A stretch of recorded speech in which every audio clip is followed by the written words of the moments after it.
Here's my audience. I only have 3 people this time, but because I had some people fall out, but next time I should have more.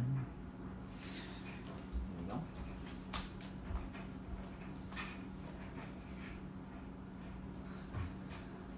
Hi, my name is Daniel Lipok, and today I'm going to be talking to you about music and its effects on the brain. Now, Michael Jackson said, "To live is to be musical, starting with the blood dancing in your veins. Everything living has a rhythm. Do you feel your music?" Now, we listen to music every day.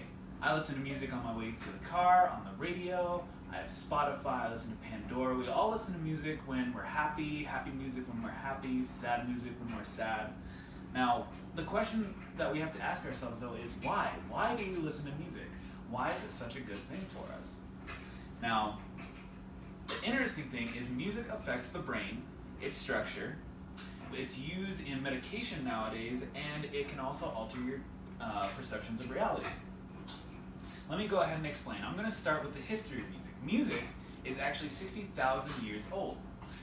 It was first discovered with a flute that you can see behind me. Now, this flute was made out of a bear's femur. It had multiple holes cut within the wood at regular intervals. Now, many people thought that this was just a fluke, that it was maybe a bone that a canine had gnawed on, but that was not the case. A second flute was discovered in 2008, which actually confirmed the existence of music appearing somewhere between 60,000 to 43,000 years ago. Now, what's kind of cool is music is made of patterns, and our brains love patterns. The same thing over and over again, our bodies just love it. When we listen to music, our bodies actually go through something called entrainment, which is where when you breathe in and you breathe out, or with your heart, your regular heartbeat, music actually syncs up, or sorry, I should say, your body actually syncs up with the music. Now, the most interesting thing though is that music releases the same chemicals in your brain, which are dopamine, which is only used for survival instincts, such as food and sex. No other thing releases those chemicals in your brain except for music, even though it's not needed.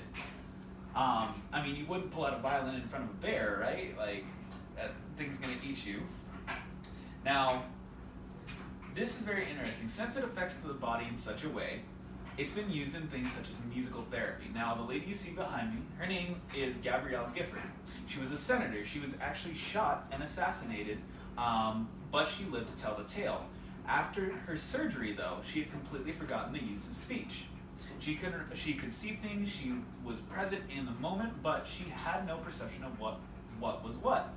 So, through musical therapy, her doctor actually would make songs, such as when she would see a watch, she would see it and not realize what it was. However, by singing, going, there's a watch, it tells time, it's mine," she was able to reconnect pathways in her brain from before her surgery, which allowed her to remember her speech and learn quicker. Now, here's Gabrielle in the waiting room. Now, something that I want to express is this process is called neuroplasticity. Here's 3 different examples of what neuroplasticity looks like.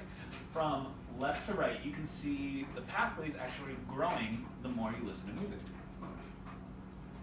Now, another instance where this occurred was with a musician called Toki Sama. She forgot what music was like after her surgery. She would listen to a show, her favorite show called Portlandia, and in the intro sequence, she would listen to the little jingle that came on, but she had no perception of what it was. After going through hours and hours and several months worth of musical therapy, she was able to relearn what music was and how it affected her. Now, the final thought that I want to go ahead and separate with you guys is how music affects the world around us. Now, there were studies that were done that showed when you listen to happy music and you see a neutral face, you actually see a happier person. Whereas when you're listening to sad music and you see a neutral face, you're actually going to see a sad face.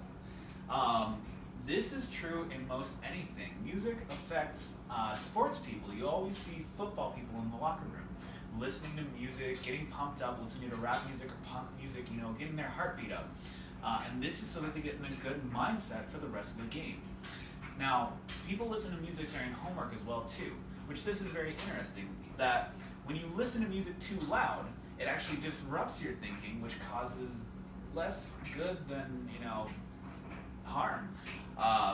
But if you listen to music at just the right volume, just above speaking level, it actually causes your brain to work harder while doing other things, which creates more neural pathways, creating more neuroplasticity. Now, the three things that I talked to you about today was the history of music, how music can be used in a medical field, and music and how it changes our perceptions of reality.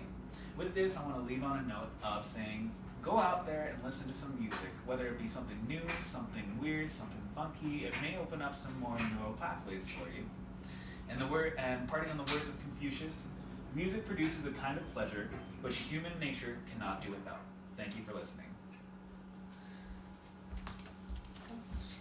And then, hold up, and there's the audience.